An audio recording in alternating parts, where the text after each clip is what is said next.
shoh shumë vajza që shtrihen në shezllone dhe më pas futen në plazh, në jug ndodh kryesisht me make-up, po jo make-up. Gati make-up profesional, si në përdasma. Sa e shëndetshme është kjo për lëkurën? Atëherë, kjo është një pjesë që ne duhet të përpiqemi të këshillojmë sa më shumë njerëzit. E kuptoj që dukemi shumë bukur, plazhi është për të qenë. Po jo, e di çfarë më tha një vajzë një ditë, e mbroi fytyrën unë kështu tha me make-up. Po se ka vendosur disa shtresa make-up. Mbrojt vërtet? Atëherë, kjo është një nga mitet që ne themi, por mbrojtja e lëkurës ka nevojë për rutinën që ne sugjerojmë, që është një hidratim mjaft i mirë për të vendosur këtë shtresën mbrojtëse dhe për ta përthithur lëkura sa më shumë dhe SPF-n.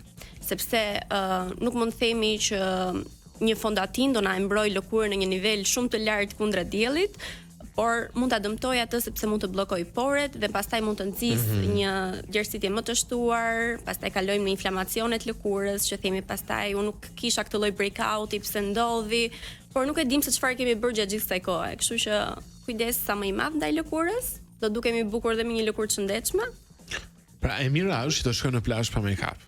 Kjo është më e mira, po doja sugjeronim të gjithë, sa më mirë një lëkurë e hidratuar si një beb, sesa një full glam make-up dhe pas disa kohësh do kemi problematika të tjera.